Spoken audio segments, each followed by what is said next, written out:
Ayun mga kababayan, kung nakita ninyo yung nagsusunog doon, kabilang bundok ng, di ba ito tatawirin natin yan, doon po yung lola na pupuntahan namin, lalakarin namin. Ilan kayong magkakapatid?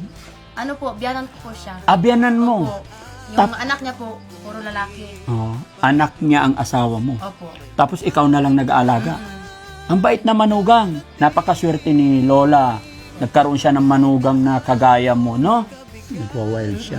Ilan anak mo, ate? Dalawa. So, bali parang 3 yung inaalagaan mo. Kahit sabihin natin mga kababayan na mayroon halimbawang ayuda, kahit 10 kilong bigas lang dalhin dito, napakahirap po. Mula doon sa pinakataas, hanggang sa bumaba kami, hanggang umakyat kami ulit dito. Kung wala kang motor, wala kang tiyaga talaga maglakad. Grabe. Lola, bigyan kitang pera. Alam mo pa to? Pasukin ng sasakyan. Kaya dito na tayo, maglalakad lang tayo. Sementeryo na pala ito mga kababayan. No? Ito barangay Tahimik. Barangay Tahimik. No? Hindi pwede mag-ingay. Hindi pwede mag-ingay. Okay.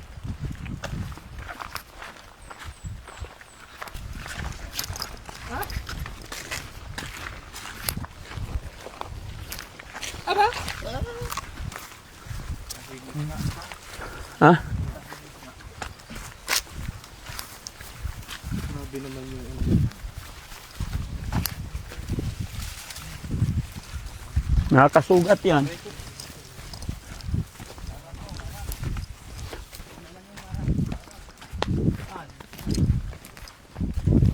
Ayun mga kababayan, kung nakita ninyo yung nagsusunog doon, kabilang bundok ng, di ba ito tatawirin natin yan, doon po yung lola na pupuntahan namin, lalakarin namin. Tignan nyo kasi mga kababayan, masikip, maputik, hindi na kaya talaga ng sasakyan, kaya lakad lang po tayo. No? Diyan si Butete, siya yung ano natin dito, Timon, tour guide. Marang oh.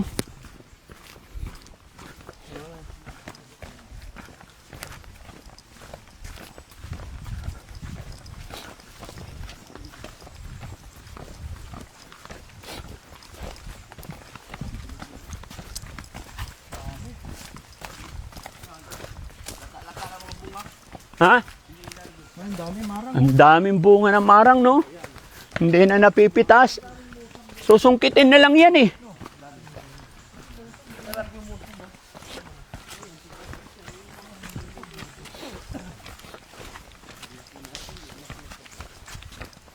Dapat may jacket pala tayo, no?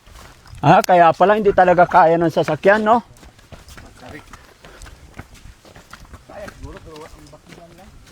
Motor. Motor lang talaga sito. Allah. pula yung lupa nila dito. Bundok eh.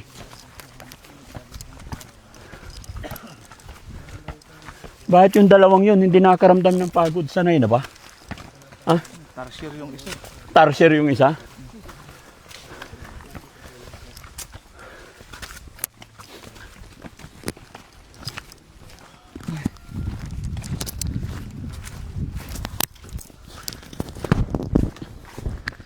Hingal na si Rab.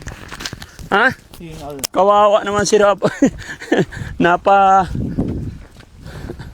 Napa-timing siya sa bundok. Rab! Saan tayo, Rob? Ay, sir? Dyan pa. Wala. O yan, dyan pa kami tatawid mga kababayan bago natin marating yung lola na tutulungan natin. Kaya sige. Yan, may vlog pa kong dalawa dyan. Yung bundok na yan. Ano po? May vlog, yung bundok na yan. May vlog pa ko dyan dalawa. Oo. Motor lang talaga. Oh, doon sa kabila daan. Motor. Ayun o. Ang dami. Yan. Sino may-ari niyan? Ay, baba. Try kaya natin mag-akyat ng isa. May experience lang. Kaya ko yan akyatin. Pagalitan tayo. Dilaw pa yan. Mabilis pa ano? Mawarak. Pero inaakyat nila yan. Oh, pwede. Ang dami yung hinog na yung iba eh. Pero ang isalo mo, sako. Sako. Para hindi ba pag mabugbog pa. Oh. Sako na ano. Grabe, ang ganda mga kababayan, oh. Mahulog yan, di mo talaga pwede kamayin yan. Oo. Sinasalo, inuwamos yan. Ha? Sinasalo. Sinasalo ni Wamos?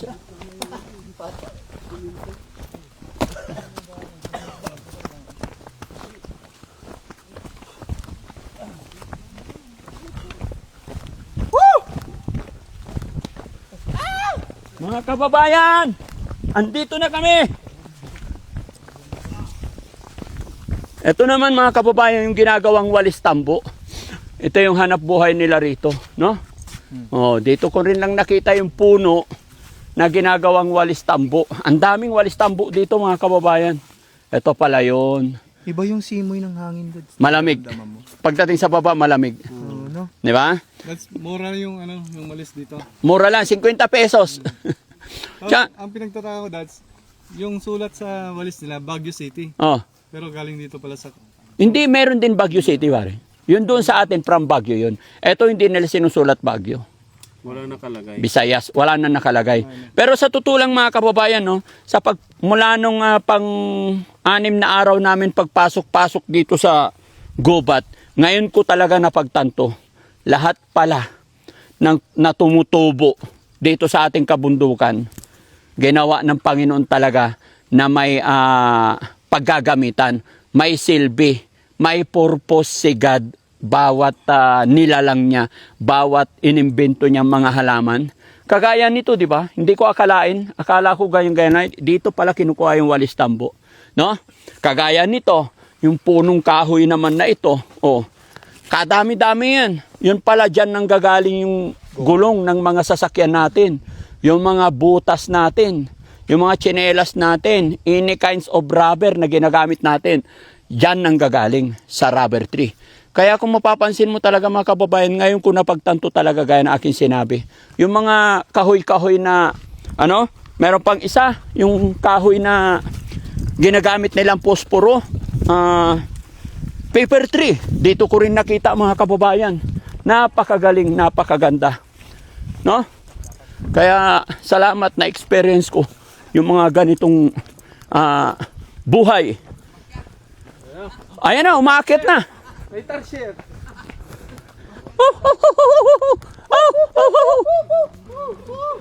Malaglag ka dyan, ha? O, tingnan mo, kinakabahan ka na. Kakakain mo lang Ha? Sayang. Malaki naman. Wala. Kunti lang. Kukunti. Ha? Kukunti. Kunti lang, bagsang. Anong bagsang? Pero pwede pa kainin to. Oh, sarap. Sarap yan. Kay Daddy Frankie lang yan, ibigay ko sa kanya eh. Ang Tamit. Madaya ka rin eh. Parang malalaki yung ano niyan ngayon. Buto. Hindi siya madikit eh. Paano ka magutuman maya-maya kain ng prutas? Ang sarap. Sarap. Pababa eh. Tumatakbo na kami. Mamaya, mahirap yan pag akyat na. Ay, oo ah.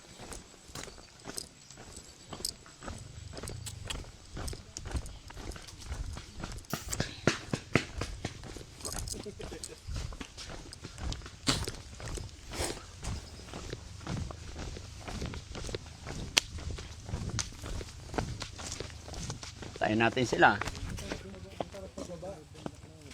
Saan pa? Pataas, sasakit yan. Ha? Mamaya pa akyat ang... Sana yung tour guide! Hinihingal na yung tour guide. Ayun, namarang ang dami. Eh talagang hindi na talaga kinakain na eh.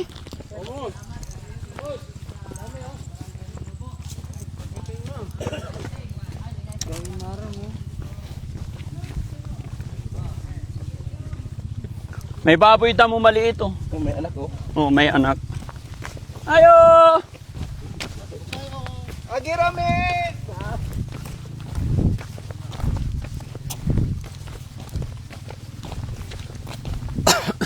Dabaw ng likod. Dabaw na yan. Bundok-bundok talaga dito. Daddy Frankie, ito na pala yung tinulungan ko 2 beses. Ah, okay. Kaya nga natuwa ako na nakarating kayo dito ang team ni Daddy Frankie para siyempre kaya mong matulungan si nanay. Oh. Kaya inilapit ko sa'yo. Mm. Kaya kaya tinali siya kasi umaalis, hindi na marunong makauwi. Mm. So, kaya nga, nagpasalamat ako na dumating kayo. Pag umalis, Hindi na makauwi. So kaya andito siya, nakatali. nakatali talaga. Nakatali siya. Ay, nakatalukbong. Ayun, ayun, oh. Init naman. Nay! Ayun, ayun. Ay, ito, natutulog Dahil ako. ay, kawawa naman. Oo, yan oh. Matanda to, Lola. Oh, matlola na, 64 years old. 64. Ayan, nakatali siya. Ayun, nakatali na. Tsaka- Bakit nakatalukbong? Ginigalaw siguro. Pag umaalis kasi to, gano'ng kabundok, aakyatin niya. Tapos, binubuli ng mga bata, mamamato. Mama to. O kaya itinali nila kasi baka makadisgrasya ba. Walang magawa yung mga anak. Tapos dito lang siya nakatira. O dito lang, ikot-ikot lang siya dito. Ganyan. Parang aso. Oo nga, Nakatali lang. nakatali siya parang aso. Kagandahan lang, at least meron siya higaan. O mahigaan siya. Pero dito, pagbaba niya, lupa. Oo, lupa lang. Tapos ito, dati kaya niya itong tanggalin. Oh. Tanggalin niya, kaya makawala. Oh. Ngayon, hindi niya alam kasi ulilyanin na talaga siya. Ulianin na rin. Oo. Ilang taon na siya? 64. May anak siya. May anak siya, ang isa dito. Ang dalawa naman sa kabilang bundok. So, Ang sakit niya, ulianin lang talaga. ulilyanin siya tapos para bang nawawala sa sarili niya. Tapos kung mag-alis siya, hindi na niya alam kung saan yung pabalik. Magradyo na lang po yung taga-taas na may matanda dito na karating, pakikuha na lang. So, ihatid dito. Oh. Hindi rin nadadala sa pagamutan na. Hindi rin. Kasi malayo. O malayo, magkano pumasahe dito ang layo?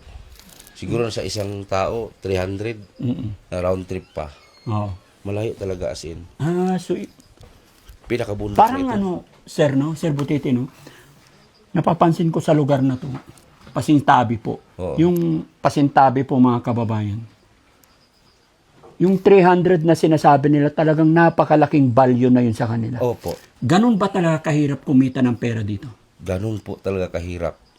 Maraming produkto dito. Ang problema nga lang, sobrang mura. Oo, yun ang problema nila. Tanim sila ng tanim ng produkto. Oo. Yung pagbinta naman nila, napakamura, halos hinihingi na lang. Pero pagbinta sa bayan, yung komprador, mahal na. Mahal na.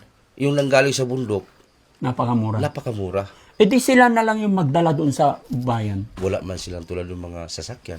Yun lang. Wala silang mga equipment, yung mga mag-deliver. Kasi mga kababayan, bago kami nakarating dito, siguro sabi niya no kanina, bago kami magsimula, 1 kilometer. Ayun pala, 10 kilometers. Sobra. Kaya tingnan mo, 3 oras bago kami nakarating Oo, dito. malayo. No? Medyo sumakit na yung likod ko. Oo nga eh. Pero pwede ba makita natin si Lola? Oh, pwede. Nay! Nanay! Ano pangalan pala niya? Ano pangalan nito? Tawagin siguro natin yung ano. Oh, sige. Oh. Tawagin natin anak para. Ang anak. Ate! Saan pakitawag si yung Oh. anak? Andito po yung, ito yung ano. Dito ka te. Siya yung nag-aalaga. O, ito yung nag-alaga, nagpapaligo, inaaway. I-explain mo dyan, te. Ay po ate, magandang, maayong buntag. May buntag po. Ganyan lang. Hindi ko maglingkod. Pwede na ko dali maglingkod. Oo, okay ra. Kabalo ka Tagalog, te. Makasabot ra. Kasabot gamay. Opo. Ay, magsabi ko. O, makasabi naman din ng konti. Oo. Ay, Lola. Unsad ka? Ano ba nangyari kay Lola? Bakit nakatalukbong? Bakit nakatali siya? Pwede na ako bisayaon? Oo. Tagalog? Ano kasi, yung sakit niya po noon, yung ano, na bantayan na mo, kuan gud siya, kanang nagapanguha og dili iyaha, mura siya gana bang malimtanon, saba? Makalimutin. Kumukuha ng mga gamit na hindi sa kanya. Dinadala dito. Sa bahay-bahay. Pumapasok sa mga bahay-bahay, ganyan, para bang magnanakaw, ganyan bang ugali, pero hindi naman siya magnanakaw. Sa yung ano, natural pa yung ano niya, pag-iisip. So ngayon po, mga tatlong taon, bago namin yan itinali, doon pa sa kanyang bahay. Tapos, ito pong kanyang paa, namamaga. Ito, namamaga yung kanyang mga paa. Hindi na napacheck up. Hindi po. Kaya namamaga na yan. Baka mataas na yung uric acid, ganun. Hindi po ito napacheck up po. Kahit Mula noon. Opo. Bakit hindi nyo nadala sa ospital kahit minsan? Wala pong financial, kulang po sa financial. Hirap ng buhay. Ang asawa po ni Lola, Wala na po. namatay na. Malit pa po yung asawa ko. Wala na po yung husband na po. Kami na po yung nag-aalaga. Ilan kayong magkakapatid? Ano po, biyanan ko po siya. Abyanan mo. Opo. Yung anak niya po, puro lalaki. Oh, anak niya ang asawa mo. Opo. Tapos ikaw na lang nag-aalaga. Mm. Ang bait na manugang. Ganyan po talaga. Minsan po, mabait. Minsan din po, hindi. Sino siya? Opo. Pero ikaw mabait kasi inaalagaan mo siya. Opo, salamat po. Inalagaan ko po talaga ito kasi Pero- parang ano na po ito, yung package na po ito sa pag-aasawa namin. Yung ano po, biyanan ko. Paano? Bakit mo nasabing package? Ano po kasi, siya po kasi yung inay ng asawa ko po. Mm-mm. Ganyan. Kung ano po yung pagmamahal ko po sa kanya, ganyan din po yung pagmamahal ko sa kanya po. Oh, Ganyan po. nakakaiyak naman. Napakaswerte ni Lola. Nagkaroon siya ng manugang na kagaya mo, no? Mahirap naman din po kung hindi namin aalagaan, ganyan. Baka din po, dumating yung panahon, ganyan din po yung mangyayari sa amin. May mga anak din po kami. Mm-mm. Makita din po nila kung paano namin alagaan po yung apo nila. Mm-mm. Kung Tama yun. ganyan din po yung mangyari sa amin, alagaan din po kami ng mga anak namin. Opo. Kasi po nakikita nila kung paano namin alagaan yung apo nila. Ganyan po. Pero bakit mo naman nasabi minsan mabait, minsan hindi? Maldita. Maldita siya. Opo, yung po, hindi pa po ganito yung sitwasyon niya po, maldita po ito. Maldita talaga siya noon. Kaya po yung mga iba pong niya, hindi po nag-alaga sa kanya kasi nga yung maldita po. Pero hindi po ako nagtatanim ng galit po sa kanya kahit maldita po siya sa akin. Ganyan. Kasi po matanda po. Ganyan. Opo. Rinirespeto po sila. Ganyan. Nagpapasalamat nga po ako eh. May buhay pa bang mama at papa mo? Opo. Oo. Sabi po kasi ng husband ko pag yung mama ko po daw at yung papa ko kung kapag ganito daw, aalagaan din po daw niya. Ganyan po yung sabi niya. Kaya inaalagaan mo rin yung Nalagaan ko din yung mama. biyanan mo. Believe ako sa'yo kasi napakabait mong manugang. Salamat po. Bihira ang manugang. Thank you, sir. Bihira ang manugang na kagaya mo. Napakabait mo. Kumusta naman ang kabuhayan nyo dito? Paano kayo nabubuhay? Saan kayo kumukuha ng pera? Yung asawa ko po minsan nagde-deliver ng walis ganyan. Tapos yung walis din isang taon lang po yan, sa isang harvest lang sa isang taon. Minsan po nagle-labor yung asawa ko ganyan. Hindi po kasi makalabas sa malayo magtrabaho kasi nga po sa po ng kanyang mama. Dahil sa nanay. Mahirapan din ako kapag ako lang po nag-aalaga. Minsan kasi nagwa-wild ito. Okay. Ganyan. Nagwa-wild siya. Ilan anak mo, ate? Dalawa. Dalawa. So, bali parang 3 yung inaalagaan mo. Oo, 3. Hindi na siya nakakausap. Makakausap pero iba yung sinasalita. Parang mga Nag-iba na. Lola! Kumusta? Kumain ka na? Nagkaon na? Kaangkagon? Nagkaon na ka? Ha? Dili pa. Yan lang ito na tumahimik. Ngayon lang tumahimik. Kaninang umaga, parang yung 6:30, Mm. dito, maoy. Anong maoy? Ito, hinahagis doon sa kabila, Oo. yung mga higaan niya. Malakas pa siya. Malakas naman. Pero ang problema, hindi na siya nagchichinelas. Nangitim na. Siguro dito niyo una tinali. Opo, dyan. Dito yun sa kamay. Oh. Tapos, hindi kasi siya makakain ng Mm-mm. kasi yung tali, ginaganito niya sa kamay niya. Oo. Kaya, ginaganito Nilipat niyo niya sa pa. oo. Mabuti hindi niya kayang baklasin para makatakas. Hindi na naman. Hindi na. Mm. Hayaan Wala lang na niya. talaga sa kanyang isip na kaya niyang baklasin, ganyan. Wala na. Parang bata na yung isip niya. Bata na. Pero nakakaawa yung lola, na nakatali na lang. Kaya nga, Hindi talaga siya pwede dyan sa loob ng bahay para... pag sa loob ng bahay namin, diyan siya yung dumi. Nagdumi. Opo. O yun lang. Tapos Kaya magkakalat. nga dito, mabahong ihi. Mabahong ihi. Lola, anong pangalan mo po?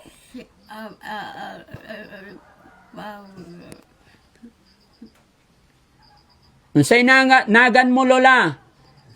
Pangalan daw, pangalan. Pangalan mo po? Wala na. Wala? Wala daw, uli na daw siya. So ulyanin na talaga, ano? 64 pa man ito. 64. Yung mama ko, 76, hindi pa naman ulyanin. Parang ito, parang stress niya sa wala na yung husband niya. Na-stress siya. Maaga na wala yung asawa niya. Maliit pa yung mga bata. Anong hanap buhay nila nung malakas pa sila? Yun lang, yung walis. Ganyan lang. Mabuti nandito si Sir Butete, ano? Sabi ni Sir Butete, siya yung nakadiscover kay Lola na napasyal-pasyal dito. Oo, nagpasalamat nga ako kay Sir Butiti. Dahil nakapunta siya dito. At yung kapatid ko din yung nagsama sa kanya dito. Nagpapasalamat ako sa kanya dahil nandito na rin kayo. Kilala nyo ba ang Daddy Frankie team? Opo, nag-follow ako sa inyo eh. Ay, ganun. Opo. San- Araw-araw akong nakatingin sa video niyo po. Salamat naman. Nakasunod ka. Anong mararamdaman mo nakarating na ang Team Daddy Frankie dito ngayon? Sobrang saya ko po. Dahil alam ko naman na yung sa mga videos niyo na nakikita ko, natulungan niyo, ganyan. Ang kunting hiling ko lang naman sana sa kanya na mapagamot, ganyan, at mabigyan ng kahit kunting kubo lang. Kasi hindi kasi sa amin itong bahay. Sa kapatid ko ito. Yan lang ang hiling ko sana.